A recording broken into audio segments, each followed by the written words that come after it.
श्रीगुरुभ्यो नमः। छान्दोग्ये सप्तमाध्यायः विस्तृता आख्यायिका वर्तते, तां पठामि इदानीं। प्रायेण इति न सर्वात्मना सप्तमाध्यायः अनया आख्यायिकया समाप्यते। अनेन सन्दर्भेण पूर्णः सप्तमाध्यायः तत्र तत्त्वज्ञानप्रकरणमेव, उपासनं नास्ति। अत्र नारदसनत्कुमारयोः संवादः एवं रूपेण वर्तते। पूर्णतया सप्तमाध्याये इदमेव अस्ति। इदानीं पठामि। एवम् एवम् एवम् एवम् अग्रेपि अष्टमाध्यायोपि तथैव।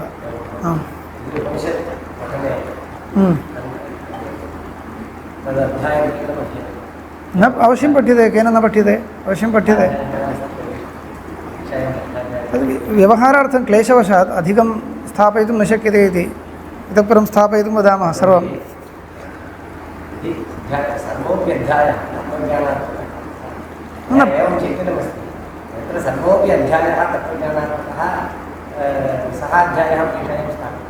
परीक्षा इति तु सम्प्रदायः न सः।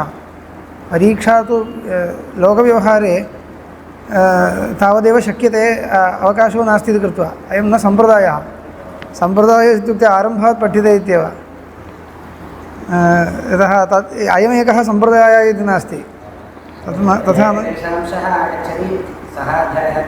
किमपि कश्चन एकः अध्यायः अपेक्षते इत्युक्ते तत्त्वमसि इति स्थाप्यते तावदेव, अन्यत् किमपि नास्ति।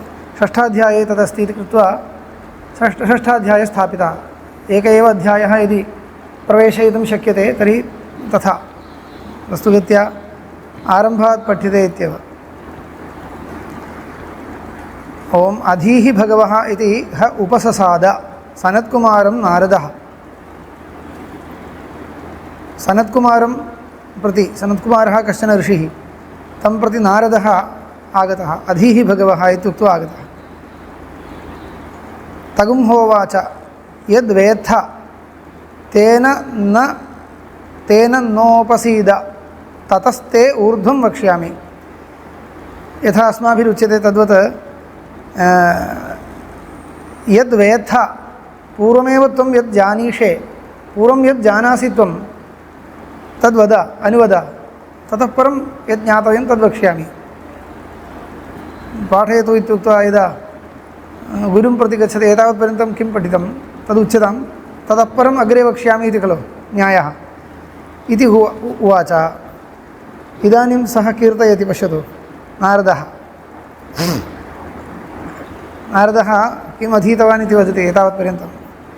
ऋग्वेदं भगवो अध्येमि, यजुर्वेदकं सामवेदम् अथर्वणं, चतुर्थम् इतिहासपुराणं, पञ्चमं वेदानां वेदं, पितृकं राशिं दैवं निधिं, वाको वाक्यम् एकायनं, अनेकासां विद्यानां नामानि। वाको वाक्यं सर्वम् अस्य अर्थः लिखितः। पित्र्यं श्राद्धकल्पः, राशिं गणितं, राशिं जानामि इति वदति। पित्र्यं राशिं दैवं, दैवम् इत्युक्ते निमित्तज्ञानं, ज्योतिषज्ञानं। निधिम् इत्यनेन महाकालादिनिधिशास्त्रं, निधिशास्त्रम् अर्थशास्त्रादिकं। वाको वाक्यम् इत्यनेन तर्कशास्त्रम् उच्यते। वाको वाक्यम् एकायनं नीतिशास्त्रं। देवविद्यां, मया भाष्यकारैः उक्तः अर्थः उच्यते। देवविद्या इत्युक्ते निरुक्तं। ब्रह्मविद्यां, ब्रह्मविद्या इत्यनेन ब्रह्मणः ऋग्यजुस्सामाख्यस्य विद्यां ब्रह्मविद्यां। वेदः इत्यर्थः तावदेव। पूर्वमेव ऋग्वेदः इति आसीत्, किञ्चित् स्वल्पः अर्थभेदः कर्तव्यः इति भाति। अस्तु, ब्रह्मविद्यां। भूतविद्या इत्युक्ते इदानीं ब्रह्मविद्या इत्यनेन वेदाङ्गानि उच्यन्ते इति कश्चन अर्थभेदः कल्पनीयः खलु। भूतविद्या भूततन्त्रम् इति अस्ति भाष्ये। भूतविद्या, क्षत्रविद्या इत्युक्ते धनुर्वेदादिः राज्यभरणज्ञानञ्च। क्षत्रविद्या नक्षत्रविद्या नक्षत्रविद्या इत्युक्ते पुनः ज्योतिषं तर्हि पूर्वं ज्योतिषं न ग्राह्यं नक्षत्रविद्यां सर्पदेवयजनविद्याम् एतद् भगवो अध्येमि एवम् अनेकासां विद्यानां नामानि उक्त्वा इदमपि उपलक्षणम् एतादृशीं सर्वाम् अपि विद्याम् अहं भगवः अध्येमि न समापयति तर्हि बहु अधीतं त्वया इति चेत् सोऽहं भगवः मन्त्रविदेव अस्मि न आत्मवित् एतावत् पठित्वापि अहं सोऽहं भगवः एतत् सर्वं जानन्नपि मन्त्रविदेव अस्मि शब्दार्थमात्रविज्ञानवानेव अस्मि इत्यर्थः इति केवलं शब्दः अर्थः एतद् द्वयं शब्दार्थविज्ञानवान् इत्युक्ते एतत् सर्वं परोक्षतः अनेकान् विषयान् जानामि तावदेव जानामि तेन किं सोऽहं भगवः मन्त्रविदेव अस्मि न आत्मवित् आत्मतत्त्वं न जानामि श्रुतगुह्येव मे भगवद्दृशेभ्यस्तरति शोकमात्मवित् इति इदमेव वाक्यम् अत्रैव अस्ति मया श्रुतं भवादृशानां सकाशे यदि अधीयते तर्हि आत्मज्ञानं भविष्यति तेन शोकतरणं भविष्यति इति मया श्रुतं श्रुतगुह्येव मे भगवद्दृशेभ्यः भवादृशेभ्यः इत्यर्थः तरति शोकमात्मवित् इति सोऽहं भगवः शोचामि एतत् सर्वं पठित्वापि शोकतरणं मम न जातं सोऽहं भगवः शोचामि तं मां भगवान् शोकस्य पारं तारयतु इति इदं वाक्यं समन्वयाधिकरणे उद्धृतमस्ति शोकस्य पारं तारयतु इति तगुं होवाच यद्वै किञ्च एतदधीष्ठा इदानीं सनत्कुमारः वदति यद्वै किञ्च एतदधीष्ठाः नामैवेतद् इति शब्दमात्रमेतत् वाचारम्भणं विकारो नामधेयम् इति न्यायेन एतत् सर्वं केवलं वाङ्मात्रं यद् भवता उक्तं मन्त्रविदेव अस्मि इत्युक्तं खलु तथैव छान्दसप्रयोगः तत्सर्वं नास्ति तादृशविवक्षा नास्ति भगवत् सदृशेभ्यः नाम वा ऋग्वेदो यजुर्वेदः सामवेदः अथर्वणश्चतुर्थः इतिहासपुराणः पञ्चमो वेदानां वेदः पित्र्यो राशिर्दैवो निधिर् तेन यत् सर्वं सङ्गृह्यते सर्वम् उक्तं क्षत्रविद्या नक्षत्रविद्या सर्पयजनविद्या नामैवेतत् इति पुनः वदति उक्त्वा प्रसङ्गात् नामोपास्वा इति एकं प्रासङ्गिकम् उपासनं विदधाति उपासनप्रकरणं नास्ति परन्तु नाम उपास्व यो नाम ब्रह्मेत्युपास्ते यावन्नाम्नो गतं नाम ब्रह्मेत्युपासित इति इतः एव स्वीक्रियते प्रसिद्धं वाक्यं सर्वत्र उच्यते खलु नाम उपास्व इति एकम् उपासनं प्रसङ्गात् विहितं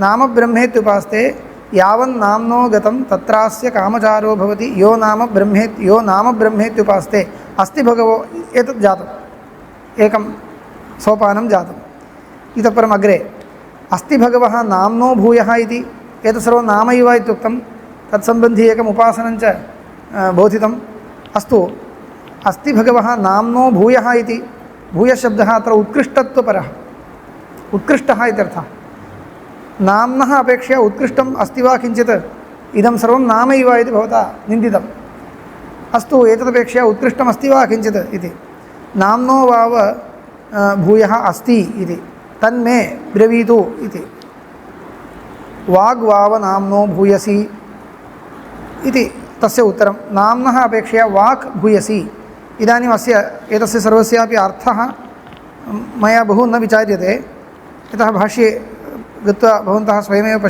द्रष्टुं शक्नुवन्ति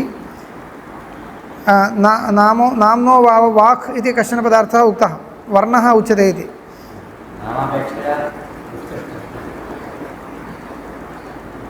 केनचित् रूपेण उत्कृष्टत्वं विवक्षित्वा सर्वम् अवान्तर उपासनविधानाय परापरभावः इतः परम् उच्यते इतः परम् इयमेव गतिः मया सर्वं न पठ्यते अत्र अग्रे इयमेव गति नाम अस्ति वाव नाम्नो भूयसी इति किञ्चित् पृष्टं वाग्वाव नाम अस्ति वा नाम्नो भूयः अस्ति इत्युक्त्वा वाग् नामैव एतत् वाग्वाव नाम्नो भूयसी नामापेक्षया वाक् भूयसी इत्युक्तम् अनन्तरं तस्य किञ्चित् स्तुतिं करोति अनन्तरं तत्सम्बन्धी एकम् उपासनं विधत्ते तस्य फलं वदति अनन्तरम् अस्ति तदपेक्षया किञ्चित् भूयः इति पृच्छति मनो वाव वाचो भूयः इति वदति एवं प्रश्नप्रतिवचनपरम्परा सर्वत्र उपनिषत्सु दृश्यते खलु इदम् अन्ते गत्वा प्राणे परिसमाप्यते इदं मनसि स्थापयित्वा श्रोतव्यं तावदेव वाग्वाव नाम्नो भूयसी वाग्वा ऋग्वेदं विज्ञापयति यजुर्वेदं सामगवेदम् अथर्वणं चतुर्थम् इतिहासं पुराणं पञ्चमं वेदानां वेदं पित्र्यं राशिं दैवं निधिं वाको वाक्यं सर्वं पुनः आगच्छति पृथिवीं ब्रह्मविद्यां भूतविद्यां नक्षत्रविद्यां सर्पयजनविद्यां दिवं च पृथिवीं च वायुं च आकाशं च आपश्च तेजश्च देवाश्च मनुष्यांश्च पशूंश्च वयांसि च तृण वनस्पतींश्च एवं गच्छति धर्मं च अधर्मं च सत्यं च अनृतं च साधु च असाधु च हृदयज्ञं च अहृदयज्ञं च यद्वै वाङ् यद्वै वाङ् न अभविष्यत् न धर्मो नाधर्मो व्यज्ञापयिष्यत् न सत्यं न अनृतं वाग् यदि न स्यात् तर्हि एतत् सर्वं न स्यात् अर्थवादः न अनृतं न साधु न असाधु हृदयज्ञो न अहृदयज्ञो वागेव एतत् सर्वं विज्ञापयति वाचमुपास्व एतावत्पर्यन्तम् उक्त्वा वाचमुपास्व स यो वाचं ब्रह्मेत्युपास्ते यद्वाचो गतं तत्रास्य यथा कामचारो भवति यो वाचं ब्रह्मेत्युपास्ते अवान्तरं तस्य फलं च उक्तम् अस्ति भगवो वाचो भूय इति वाचो भूयः वाचो वाव भूयः अस्ति इति तन्मे भगवान् ब्रवीतु इति मनो वाव वाचो भूयः यथा वै द्वे वा आमलके द्वे वा काले द्वौ वा अक्षौ मुष्टिरनुभवत्येवं वाचं च नाम च मनः अनुभवति वाक् मन नाम एतद्वयोः अपेक्षया मनः उत्कृष्टमिति वदति यथा वा द्वे आमलके ज्ञायते खलु द्वे वा आमलके द्वे वा काले द्वे वा कोले काले इति मया अन्यथा पठितं द्वे वा कोले कोलं नाम बदरफलं द्वौ वा अक्षौ अक्षशब्देन अन्यत् फलान्तरमुच्यते विभीतकफलम् अक्षौ मुष्टिरनुभवति मुष्टौ भवति मुष्टौ यथा आमलकद्वयं स्थाप्यते बदरफलद्वयं स्थाप्यते एवं खलु एकम् उपमानं भव काव्यवदस्ति तद्वत् वाचं च नाम च मनः अनुभवति मनसि वाक् मनः एतद्वयं तिष्ठति स यदा मनसा मनस्यति चिन्तयति मन्त्रान् अधीत अथ अधीत कर्माणि कुर्वीत अथ कर्माणि कुर्वीय इत्यथ कुरुते मनः यदा निर्दिशति तदानीं सर्वं प्रचलति इति मनः वदति मन्त्राणि अधीय इति तदानीम् अधीते मनः वदति कर्माणि कुरु इति तदा करोति एवं रीत्या मनसः स्तुतिः पुत्रांश्च पशूंश्चेतच्छ्रेय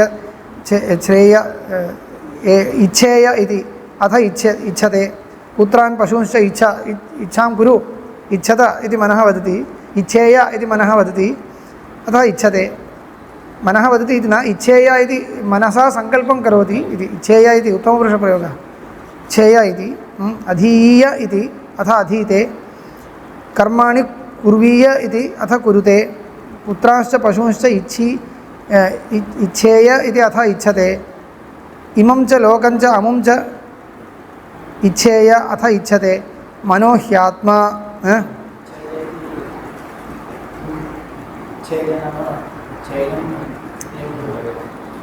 इच्छते उभयं भवति मनो ह्यात्मा मनो हि लोको मनो हि ब्रह्म मन उपास्व इति एवं मनसः किञ्चित् उक्तं स यो मनो ब्रह्मेत्युपास्ते यावन् मनो ब्रह्मेत्युपास्ते इति उपासनं विहितम् इतः परं मनसो भूयः किमपि अस्ति वा इति पृच्छति इतः परं न पठामि एवमेव अग्रे अस्ति समानं सङ्कल्पो वाव मनसो भूयान् इति सङ्कल्पः मनसः अपेक्षया उत्कृष्टमिति उक्तम् अनन्तरं तस्य विषये अनन्तरं सङ्कल्पसम्बन्धी एकम् उपासनं सङ्कल्पं ब्रह्मेत्युपास्ते तत्र किञ्चित् फलम् अनन्तरं पुनः प्रश्नः सङ्कल्पापेक्षया अस्ति भगवः सङ्कल्पात् भूयः इति अस्ति किं तत् ब्रवीतु चित्तं वाव सङ्कल्पात् भूयः यदा वै चेतयते चित्तं सङ्कल्पापेक्षया उत्कृष्टमित्युक्तम् अनन्तरं तानि वा एतानि चित्तैकायनानि चित्तस्य विशेषाः उक्ताः स यश्चित्तं ब्रह्मेत्युपास्ते सम्बन्धी एकम् उपासनम् अनन्तरं तदपेक्षया उत्कृष्टमस्ति वा इति भूयः अस्ति वा इति पृच्छति ध्यानं वाव चित्तात् भूयः इति उत्तरं ददाति अनन्तरं पूर्ववदेव अनन्तरं तदपेक्षया भूयः किमस्ति विज्ञानम् इति वदति तत्सम्बन्धी उच्यते उपासनं च विधत्ते अनन्तरं विज्ञानापेक्षया बलं भूयः इति वदति अनन्तरं बलसम्बन्धी उपासनं तदपेक्षया अन्नं भूयः इति वदति तदपेक्षया आपो भूयः इति वदति अत्र किमपि तात्पर्यं नास्ति अवान्तरभूयस्तु किमपि शास्त्रार्थो नास्ति अत्र एवं वदति तावदेव उत्कृष्टम् अत्रापि उत्कृष्टमित्येव उत्कृष्टत्वम् एकरूपं वक्तुं न शक्यते इत्यत्र किञ्चित् प्रयोज्यं भाष्यकारः लिखन्ति एतदपेक्षया एतद् उत्कृष्टम् इति कथने किमपि लौकिकं कारणम् उक्त्वा तत् स्थितस्य गतिः इत्येव यद् भाष्यकारैः यत्र कुतः तत् अन्नं तदपेक्षया उत्कृष्टमित्युक्तम् एतदर्थम् इति श्रुतौ एव भवति किञ्चित् तत्सर्वं काल्पनिकम् इत्यस्य आशयः किञ्चित् वक्तव्यं खलु किञ्चित् नियामकं भवतु इति कृत्वा उच्यते क्रमेण सर्वम् एकरूपेण नियामकमस्ति इति वा तदेव नियामकं वक्तव्यं वा अन्यं न वक्तव्यम् इति वा तात्पर्यं नास्ति केनचित् हेतुना तद् भूयः इति वदति तर्हि किमर्थम् एवं वदति इत्युक्ते तत्सर्वम् अवान्तरं तत्सम्बन्धी एकं प्रासङ्गिकम् उपासनं विधत्ते तत्रैव तात्पर्यं मध्ये मध्ये एकैकम् उपासनं विधाय अग्रे अग्रे गच्छति तदर्थम् एतत् सर्वम् आख्यायिकायां प्रविष्टं तत्र तात्पर्यं नास्ति महत् स्वारस्यमपि नास्ति अतः यत्किञ्चित् वक्तव्यं तत्र उत्कृष्टत्वनियामकमिति कृत्वा यथोचितं किञ्चित् प्रकल्प्यते तावदेव इदानीं अपो ब्रह्मेत्युपास्ते इति जातम् अनन्तरम् अपामपेक्षया तेजसः भूयस्त्वं वदति तेजो वा अभ्यो भूयः इति तत्सम्बन्धी जातम् अनन्तरं तदपेक्षया आकाशस्य भूयस्त्वं वदति एतावत्पर्यन्तम् आगतम् अनन्तरं स्मरः वाव आकाशात् भूयः आकाशापेक्षया स्मरः भूयः स्मरः इति स्मरणम् उच्यते आकाशापेक्षया स्मरणं भूयः इति वदति किमपि स्वारस्यं नास्ति खलु एवं वदति तावदेव अनन्तरं स्मरं ब्रह्मेत्युपास्ते इति वदति अनन्तरं स्मरणापेक्षया आशा भूयसी इति वदति आशा इच्छा अनन्तरं कुत्र समाप्यते एवं गच्छति जातम् आशा भूयसी इति वदति एतावता इदानीम् आशाम् उक्त्वा प्राणो वा आशायाः भूयान् एतावत्पर्यन्तम् आगतम् आशायाः अपेक्षया अस्ति भगवो किं भूयः अस्ति किं तत् पृष्टे प्राणो वा आशायाः भूयान् इतः परम् अस्माकम् अपेक्षते इतः परं नाम अयमपि पर्यायः नापेक्षते प्राणो वाव आशाया भूयान् यथा वा अरा नाभौ अर्पिताः एवम् एतस्मिन् प्राणे सर्वं समर्पितं प्राणस्प्राणेन याति प्राणः प्राणं ददाति प्राणाय ददाति प्राणोह पिता प्राणो माता ज्ञायते खलु रीतिः स यदि पितरं वा मातरं वा भ्रातरं वा इति लिखति अनन्तरम् अथ यद्यप्यनेन प्राणस्य विशेषाः मध्ये उक्ताः प्राणो ह्येव इतानि सर्वाणि भवति स वा एष एवं पश्यन् एवं मन्वानः अस्तु एतावत्पर्यन्तम् उक्त्वा एकं वाक्यम् आगच्छति इदं वाक्यं वक्ष्यमाणं वाक्यं प्राधान्यमर्हति एष तु वा सत्येन अतिवदति एष तु वा अतिवदति यस् सत्येन अतिवदति सोऽहं भगवः सत्येन अतिवदानि इति सत्यं त्वेव विजिज्ञासितव्यम् इति सत्यं भगवो विजिज्ञासे इति एतावत्पर्यन्तं श्रुत्वा ततः परं नारदः अस्ति भगवः प्राणात् भूयः इति नोक्तवान् न पृष्टवान् एतावत्पर्यन्तं यत्किञ्चित् श्रुतं समाना रीतिः जाता तत्सम्बन्धी अर्थवादो वर्तते, तत्सम्बन्धी एकम् उपासनं विहितं, सर्वम् अत्रापि जातम्। आशा उक्ता, आशायाः अस्ति वा, आशायाः भूयः पृच्छति, प्राणः इत्युक्तम्। अस्ति भगवः प्राणात् भूयः, प्राणापेक्षया भूयः अस्ति वा इति न पृच्छति, नैव पृच्छति। अत्र प्रश्नप्रतिवचनपरम्परा समाप्यते इति मनसि धारणीयम्। एतद् विचाराय अपेक्ष्यते इदानीं। तावन्मात्रं न, एतदपेक्षया प्रश्नप्रतिवचनपरम्परा नास्ति। अनन्तरम् एष तु वा अतिवदति यः सत्येन अतिवदति इति। अतिवदति, अतीत्य वदति। कः अतिवदति? यः सत्यम् आदाय अतिवदति। सत्यम् आदाय यः वदति स एव अतिवदति। सोऽहं भगवः सत्येन अतिवदामि, अहं सत्येन अतिवदितुम् इदानीं प्रवृत्तोऽस्मि। सत्यं त्वेव विजिज्ञासितव्यम्।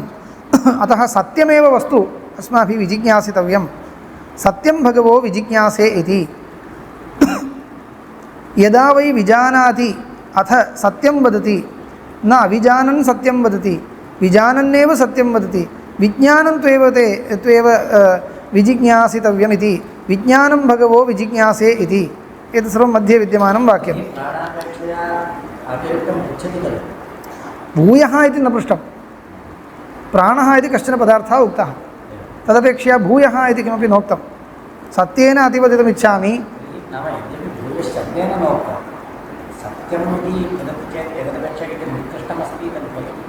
तदपेक्षया उत्कृष्टम् इति न लभ्यते। पश्यामः, इदानीं तदपेक्षया उत्कृष्टम् इति लभ्यते वा न वा, अथवा तदेव तत्रैव ब्रह्मणः निरूपणं जातं वा इत्यादि संशयो भवति इति। अत्र एवं विचारः आरभ्यते। इतः परं सत्यम् इति कश्चित् सत्येन अतिवदति इत्युक्त्वा किमपि परमार्थसत्यं विचारे उच्यते इति भाति। तर्हि ततः पूर्वं किमुक्तम् इत्युक्ते प्राणः उक्तः। ततः परम् एतदपेक्षया भूयः किमपि अस्ति वा इति सः न पृच्छति। तर्हि तस्य तदपेक्षया भूयः अस्ति इति जिज्ञासा एव नास्ति। तर्हि इदमेव सर्वापेक्षया भूयः इति तेन गृहीतमस्ति। इदमेव सर्वापेक्षया श्रेष्ठम् इति तेन गृहीतमस्ति इति एका प्रतीतिः जायते।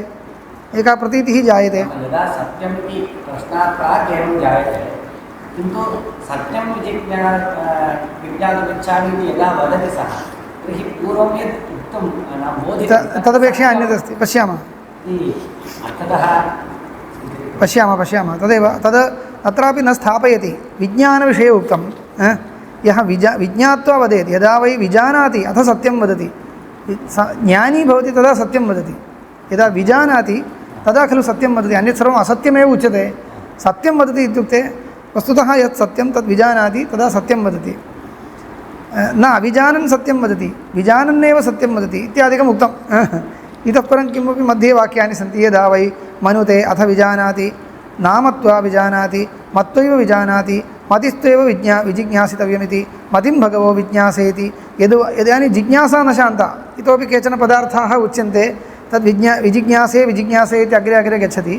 यदा वै श्रद्दधाति अथ मनुते, न अश्रद्धधन् मनुते। अश्रद्धधन् इति प्रयोगः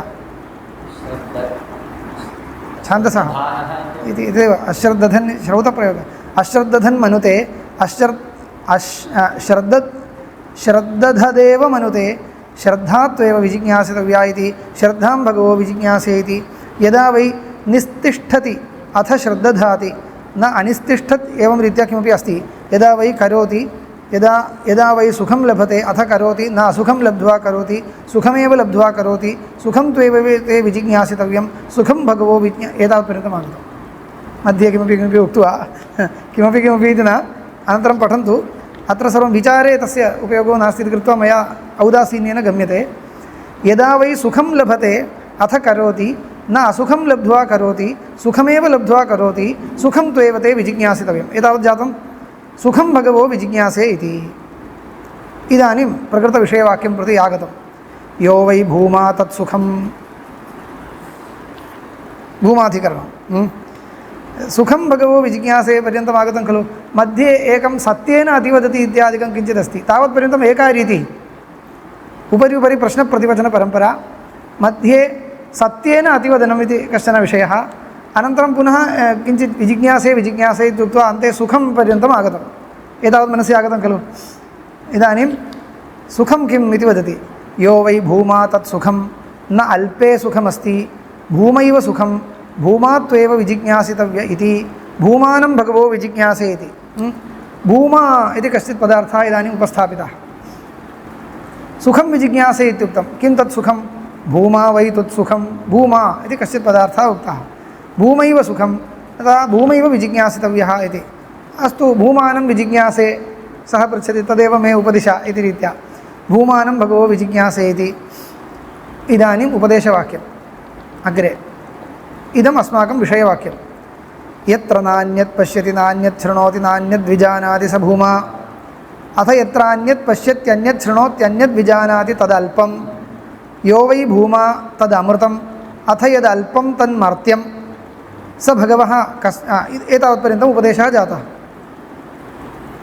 सामान्यतः अर्थः लभ्यते भूमा इति कश्चित् पदार्थः उक्तः यत्र अन्यत् न शृणोति अन्यत् न विजानाति इत्युक्ते व्यवहारो निवर्तते इति लभ्यते स भूमा अथ यत्र अन्यत् पश्यति व्यवहारो निवर्तते इति झटिति अर्थो न वक्तव्यः प्रथमतः वाच्यार्थः कः इति पश्यामः अन्यत् न शृणोति अन्यत् न विजानाति तावदेव स भूमा अथ यत्र अन्यत् पश्यति अन्यत् शृणोति अन्यत् विजानाति तद् अल्पं यो वै भूमा तदमृतम् अथ यदल्पं तन्मर्त्यं मरणशीलं यदल्पं तत् मर्त्यं नाम मरणशीलं स भगवः कस्मिन् प्रतिष्ठित इति अयं पृच्छति नारदः अस्तु अयं पदार्थः कस्मिन् प्रतिष्ठितः कुत्र वर्तते कस्मिन् प्रतिष्ठित इति तदा उत्तरं ददाति स्वे महिम्नि अत्रत्यं वाक्यं स्वस्यैव यः महिमा तस्मिन् प्रतिष्ठितः इति उत्तरं ददाति अस्य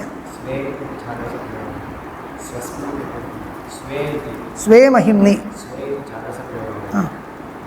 स्वमहिम्नि इत्यर्थः लभ्यते अस्य तात्पर्यं किम् इत्युक्ते अस्य अधिष्ठानम् अन्यत् नास्ति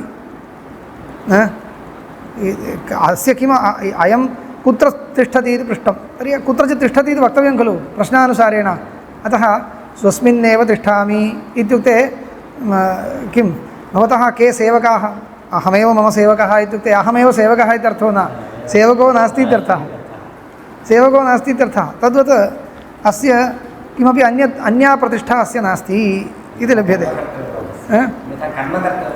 एवम् अतः तात्पर्यं तथैव स्वे महिम्नि यदि वा न महिम्नि इत्युक्ते तात्पर्यभ्रमो मास्तु इति कृत्वा वदति अथवा न महिम्नि क्वापि न प्रतिष्ठिता इति तस्यैव तात्पर्यं स्वे महिम्नि इति यत् उक्तं तस्य तात्पर्यम् अथवा न महिम्नि इति किमर्थं प्रश्नानुसारेण उत्तरं वक्तव्यमिति अस्ति वा तत्र कुत्र प्रतिष्ठितः इति पृष्टे कश्चन पदार्थो वक्तव्यः इतिवत् स्वे महिम्नि इत्युक्तम् अथवा किमर्थं वक्तव्यं न प्रतिष्ठितः कुत्रापि न प्रतिष्ठितः इति वस्तुगत्या यद् वक्तव्यं तदुक्तं जातं वा अनन्तरं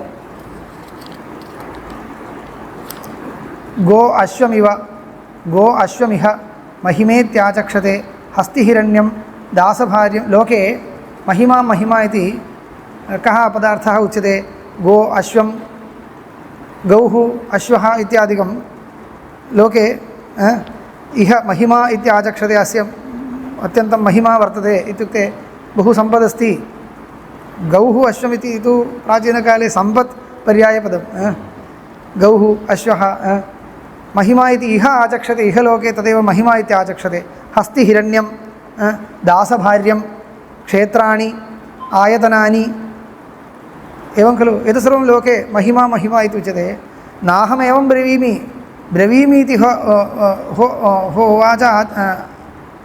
होवाच अन्यो ह्यन्यस्मिन् प्रतिष्ठित इति किमुक्तं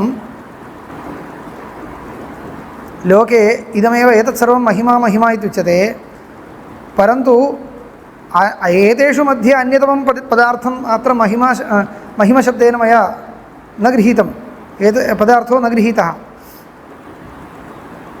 कुतः एते सर्वे एकः अन्यत्र प्रतिष्ठितः अयं तु भूमपदार्थः क्वापि न प्रतिष्ठितः लोके महिमशब्देन एते सर्वे गृह्यन्ते एते सर्वे अत्र भूमपदेन न ग्राह्याः त्वया कुतः एते सर्वे अन्यत्र प्रतिष्ठिताः भवन्ति खलु इति तदेव नाहमेवं ब्रवीमि इति होवाच अन्यो ह्यन्यस्मिन् प्रतिष्ठित इति अयं सर्वे अन्यपदार्थाः अन्यस्मिन् प्रतिष्ठिताः अन्ये पदार्थाः अन्यस्मिन् प्रतिष्ठिताः एव भवन्ति स एव अधस्तात् भूमा तु तथा न इति भूमपदार्थः यः अस्माभिरुक्तः सः अन्यत्र प्रतिष्ठितो न कुतः सः अन्यत्र प्रतिष्ठितो न तदिदानीम् अग्रे किमर्थं सः अन्यत्र प्रतिष्ठितो न इति वदति स एवाधस्तात् स उपरिष्टात् स पश्चात् स पुरस्तात् स दक्षिणतः स उत्तरतः स एवेदं सर्वम् इदानीं प्रतीयते खलु अभिप्रायः ज्ञायते स एवेदं सर्वं स एव अधस्तात् स उपरिष्टात् इत्युक्ते सः अधस्तादस्ति उपरिष्टादस्ति पश्चादस्ति पुरस्तादस्ति इति वाक्यार्थो न अधस्तात् यदस्ति तत् स एव उपरिष्टात् यदस्ति तत् स एव एवम् उद्देश्यविधेयभावः पश्चात् यदस्ति पुरस्तात् यदस्ति दक्षिणतः यदस्ति उत्तरतः यदस्ति तत् सर्वं स एवेदं सर्वम् इति उपसंहारात् इदं सर्वं स एव इत्यत्र योजनं कर्तव्यम् एवञ्च इदं सर्वं स एव इति सः सर्वात्मकपदार्थः अतः किं पश्चात् उपरिष्टात् इत्येतत् सर्वं नाम सः तस्य अन्यः प्रतिष्ठा न अन्वेषणीया इति अथातो इति तद्विषये उक्त्वा सः इति भूमविषये उक्त्वा अथातः अहङ्कारादेशः इतः परम् अहङ्कारस्य उपदेशं करिष्यामि सनत्कुमारस्य वाक्यमिदं सर्वम् अहङ्कारस्य अहं पदार्थस्य उपदेशः क्रियते कथम् उपदेशः इत्युक्ते इदानीं झटिति भूमा इत्युक्ते परमात्मा इति निर्णयो भवति इति भाति अस्माकं तत्र क्लेशो जायते इतः परम् अहङ्कारस्य उपदेशं करोमि इत्युक्त्वा स एव अधस्तात् स उपरिष्टात् न अहमेव अधस्तात् अहम् उपरिष्टात् अहं पश्चात् अहं पुरस्तात् अहं दक्षिणतः अहम् उत्तरतः अहमेवेदं सर्वम् इति अथ आत्मादेशः आत्मैव अधस्तात् आत्मोपरिष्टात् आत्मा पश्चात् आत्मा पुरस्तात् आत्मा दक्षिणतः आत्मा च उत्तरतः आत्मैवेदं सर्वमिति एवं पर्यायत्रयम् अस्य सर्वस्य कृत्यं वक्तव्यं स वा एष एवं पश्यन् एवं मन्वानः एवं विजानन् आत्मरतिरात्मक्रीडः आत्ममिथुनः आत्मानन्दः स स्वराट् भवति स सर्वेषु लोकेषु तस्य सर्वेषु लोकेषु कामचारो भवति अथ यो अन्यथा अतो विदुः इतः अन्यथा यः विदुः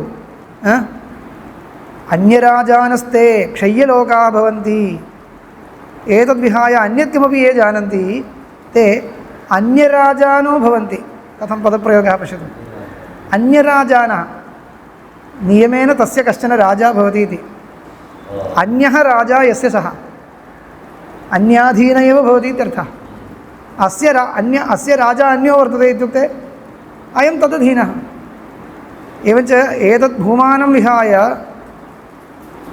सिद्धान्तरीत्या परमात्मानं विहाय अन्यं यः जानाति सः नियमेन अन्यराजानो भवन्ति ते अन्यराजानो भवन्ति अन्याधीन एव भवति ते अन्याधीना एव भवन्ति क्षय्यलोकाः भवन्ति तस्य यः कोऽपि लोकः प्राप्यते अवश्यं क्षीयते तेषां सर्वेषु लोकेषु कामचारो भवति तेषां नाम अन्येषां न भूमज्ञानवताम् इति तस्य ह वा एतस्य एवं पश्यतः एवं मन्वानस्य एवं विजानतः आत्मनः प्राणः आत्मनः आशा आत्मतः स्मरः आत्मतः आकाश इदानीं प्रश्नप्रतिवचनपरम्परायां ये पदार्थाः मध्ये मध्ये आगताः तत्सर्वम् अस्य भवति इति उच्यते भूमविद्यावतः भूमज्ञानवतः तस्य ह वा एतस्य एवं पश्यतः एवम् इत्युक्ते भूमानं पश्यतः एवं पश्यतः इत्युक्ते अहमेव अधस्तात् आत्मैव अधस्तात् भूमैव अधस्तात् उक्तं खलु स एव अधस्तात् स उपरिष्टात् स पश्चात् स पुरस्तात् उक्त्वा अहमेव अधस्तात् अहम् उत्तरष्टात् इति भूम्नः सर्वात्मकत्वम् अहं सर्वात्मकः भूमा सर्वात्मकः आत्मा सर्वात्मकः इति एवं यः जानाति तस्य इयमेव भूमविद्या परमात्मविद्या तत्त्वज्ञानम् इत्यर्थः तस्य हवा एतस्य एवं पश्यतः एवं मन्वानस्य एवं विजानतः आत्मतः प्राणः आत्मतः आशा आत्मतः स्मरः आत्मतः आकाशः आत्मतस्तेजः आत्मतः आपः आत्मतः आविर्भावः तिरोभावौ आत्मतः अन्नम् आत्मतो बलम् आत्मतो विज्ञानम् अपो सर्वं तदेष श्लोको न पश्यो न मृत्युं पश्यति न रोगं नेति दुःखं दुःखतां सर्वगं पश्यति सर्वमाप्नोति सर्वशः इति स एकधा भवति स त्रिधा भवति पञ्चधा सप्तधा नवधा च एवं गच्छति। समाप्तम्। अध्यायः समाप्तः। अथ अष्टमोऽध्यायः। एवं रूपेण वर्तते प्रकरणम्। इदानीं सप्तमाध्यायोऽपि पठितः। भाष्यं पश्यन्तु तावदेव। विषयस्तु एतावानेव। अयम् एक एव विषयः अत्र अस्ति। एवञ्च षष्ठाध्याये एव अस्माभिः पठितः, सप्तमाध्याये किमस्ति इति न जानीमः इति न वक्तव्यम्। इदमेव इदानीं ओङ्कारोपासनसम्बन्धीनि अनेकानि प्रकरणानि पठितानि। प्रायेण प्रथमभागे विद्यमानानि पठितानि, मध्ये किञ्चिदेकं पठितं पञ्चमाध्याये, षष्ठाध्यायस्तु पठित एव, सप्तमाध्यायस्तु आगतः, अष्टमाध्यायोपि एकस्मिन् अधिकरणे आगमिष्यति। तदा एवं साररूपेण पश्यामः।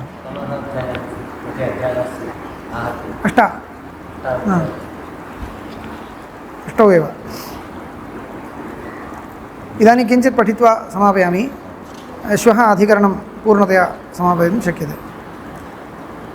एवं स्थिते प्रकरणे अत्र विचारः आरभ्यते। इदं समामनन्ति भूमात्वेव विजिज्ञासितव्य इति भूमानं भगवो विजिज्ञासे इति यत्र नान्यत् पश्यति नान्यत् शृणोति नान्यत् विजानाति स भूमा अथ यत्र अन्यत् पश्यत्यन्यत् शृणोत्यन्यत् विजानाति तदल्पम् इत्यादि तत्र संशयः। किं प्राणो भूमा स्यात् आहोस्वित् परमात्मा इति एवं संशयः उत्थापितः। प्राणः भूमा वा अथवा परमात्मा इति किं सूत्रं तदा सिद्धान्ते आगमिष्यति खलु। इदानीं सिद्धान्तसूत्रमिदं भूमा सम्प्रसादादध्युपदेशात् तद् सिद्धान्तसूत्रम्। एवं बहुत्र प्रायेण इति नास्ति, बहुत्र एवमस्ति।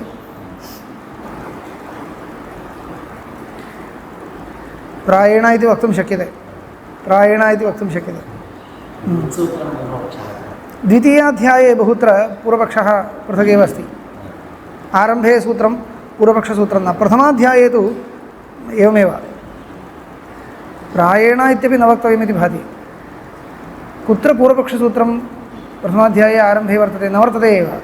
अस्ति वा? नास्ति। पूर्वपक्षः कदाचित् मध्ये स्यात्, एकांशेन पूर्वपक्षः स्यात्, परन्तु केवलं पूर्वपक्षसूत्रम् इति आरम्भे अधिकरणस्य आरम्भे नास्त्येव इति भाति। नास्ति। तत्र संशयः। किं प्राणो भूमा स्यात् आहोस्वित् परमात्मा इति कुतः संशयः? भूमे इति कुतः संशयः इत्युक्ते भूमा इति कश्चन शब्दः एतावता अपरिचितः अस्ति। तर्हि तस्य रूढिं न पश्यामः कुत्रापि। यौगिकार्थश्चिन्तनीयः। यौगिकार्थं यदा पर्यालोचयामः तर्हि भूमेति तावत् बहुत्वम् अभिधीयते। बहोर्लोपो भूच बहोः इति भूमशब्दस्य भावप्रत्ययान्तता स्मरणात् इति। भूमा इति शब्दः, अनेन शब्देन बहुत्वम् उच्यते। बहुत्वं तावदेव वाच्यार्थः स एव बहुत्वं। कथं ज्ञायते इत्युक्ते बहुशब्दात् बहोर्लोपः भूच बहोः इति सूत्रमस्ति। अत्र अत्र अत्र अत्र लिखति व्याख्याने अस्ति बहोर्भावः इति विग्रहे। बहोर्भावः इति विग्रहो वक्तव्यः। भूमा इति शब्दस्य बहोर्भावः भूमा। बहुत्वम् इति आयाति खलु। बहोर्भावः इति विग्रहे पृथ्व्यादिभ्यः इमनिज् वा इति इमनिच् प्रत्यये पृथ्वादिगणः गणपठितेभ्यः शब्देभ्यः इमनिच् प्रत्ययः विधीयते। विकल्पेन विधीयते इमनिज् वा इति इमनिच् प्रत्यये कृते बहोर्लोपो भूच बहोः इति सूत्रेण बहोः परस्य इमनिच् प्रत्ययस्य आदेः इकारस्य लोपः स्यात् बहोः स्थाने भूरित्यादेशश्च स्यात् इत्युक्तेः किं विहितं बहोर्लोपो भूच बहोः इति खलु सूत्रम्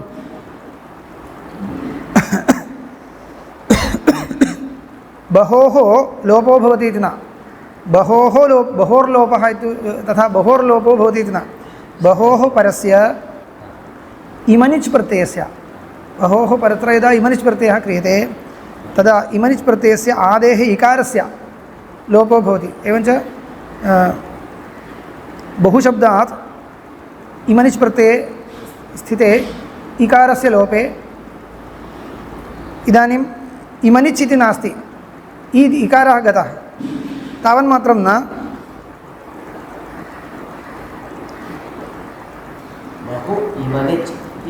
आसीत् इदानीं किं कर्तव्यम् इत्युक्ते बहोः स्थाने भूः इत्यादेशः सर्वादेशः भवति तर्हि बहु इति गत्वा भू इति तिष्ठति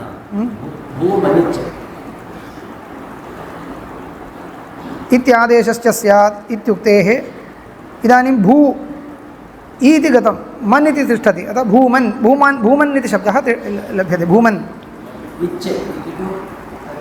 इकारः गतः खलु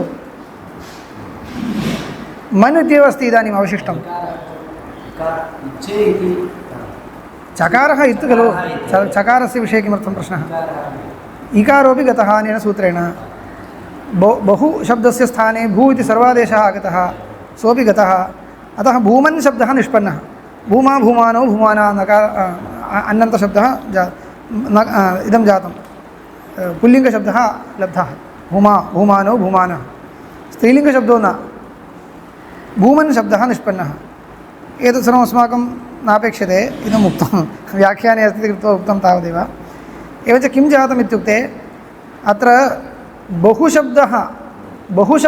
शब्दः अयं प्रकृतिः भूशब्दः न प्रकृतिः बहुशब्दः तस्य स्थाने भू इति आदेशः आगतः इति कृत्वा भूमा इति दृश्यते एवञ्च बहुशब्दस्य यः अर्थः सः गणनीयः तदुपरि भावप्रत्ययः आगतः तर्हि बहुत्वम् इति लभ्यते सत्ता इत्यर्थो न इति धातोः नाम भूशब्दात् भावप्रत्ययः न आगतः बहुशब्दः अस्ति तर्हि बहुशब्दस्य यो अर्थः तस्य भावार्थः ग्राह्यः कः सः बहुत्वम् इति एतदर्थम् इदम् उक्तं बहोर्लोपो भूच बहोः इति भूमशब्दस्य भावप्रत्ययान्तता स्मरणात् इदानीं तर्हि किम् इदानीं भूमा इति कथनेन बहुत्वं लभ्यते बहुत्वं किमात्मकं पुनस्तद्बहुत्वम् इति विशेषाकाङ्क्षायाम् इदञ्च बहुत्वं कीदृशम् अथवा किं निष्ठम् इति आकाङ्क्षा भवति कस्य इदं बहुत्वम् इति आकाङ्क्षायां विशेषाकाङ्क्षायां प्राणो वा आशाया भूयान् इति सन्निधानात् प्राणो भूमा इति प्रतिभाति इतः पूर्वं किम् उक्तम् इति द्रष्टव्यम् एवं खलु कस्य इदं बहुत्वम् इति अपेक्षा वर्तते कश्चन धर्मीविशेषः अत्र नोच्यते अयं क्लेशः धर्मी उच्यते चेत् कथञ्चित् चिन्तयिष्यामः परन्तु धर्मी अस्माभिः इतः परं भावप्रधाननिर्देशः कृतः भावप्रधाननिर्देशो नाम धर्मी ग्राह्यः सत्यं यथा अणिमा इत्युच्यते खलु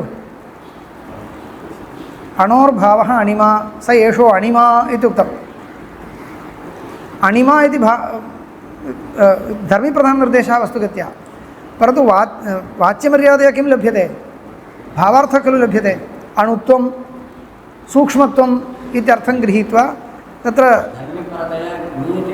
नीयते कथं नीयते कः धर्मी अत्र नीतः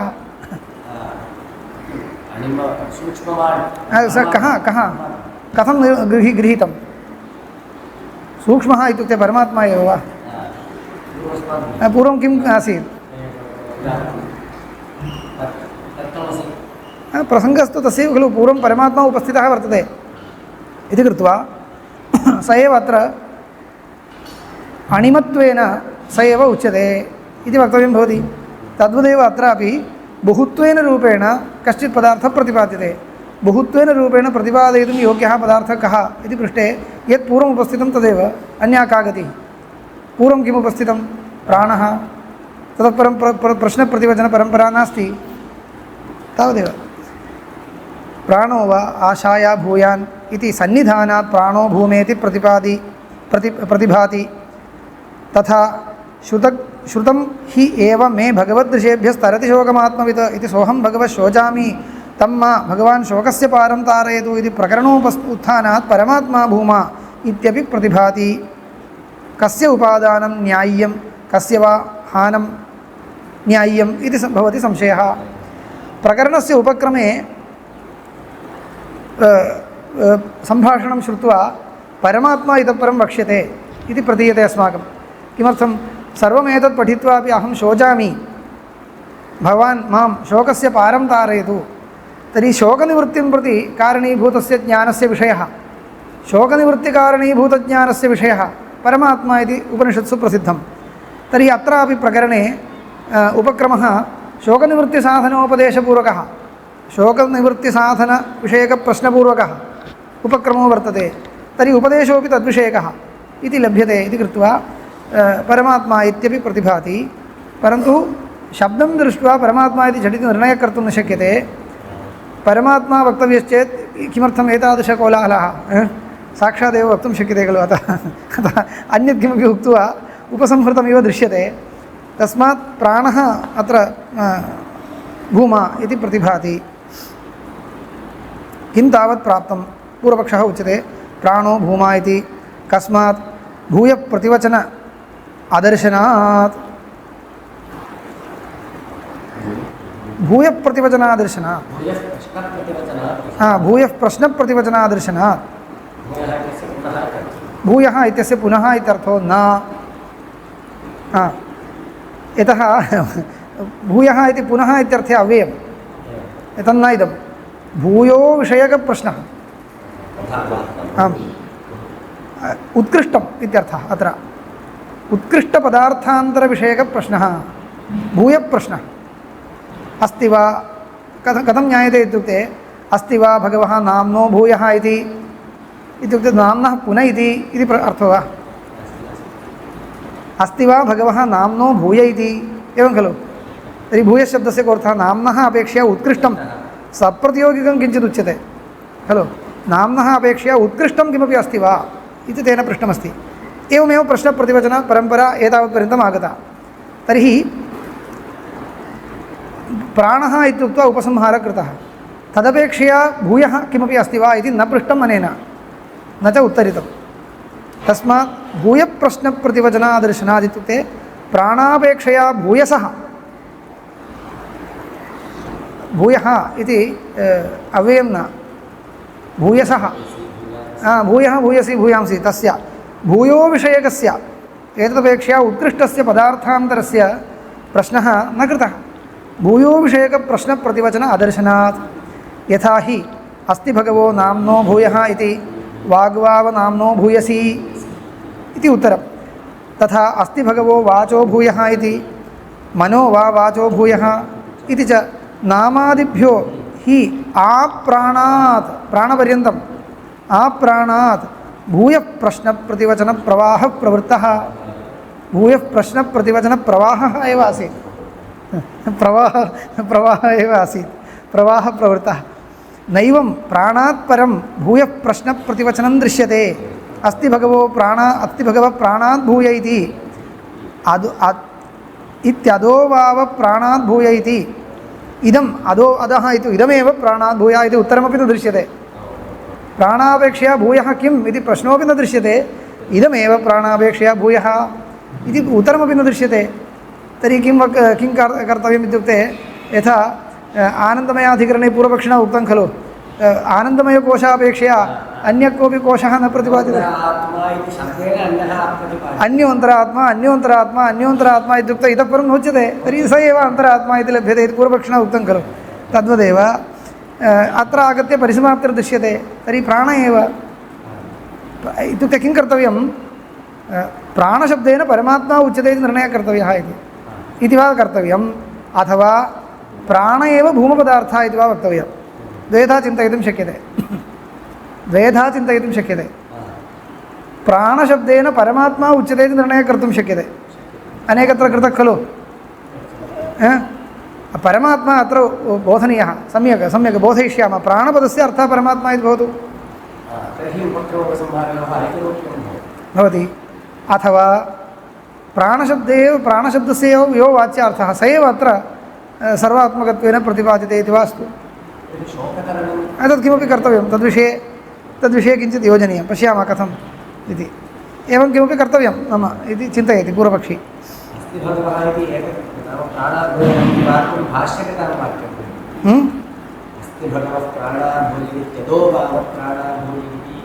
इति नास्ति इति एवं नास्ति किल एवं स्वकीयं वाक्यं तदेव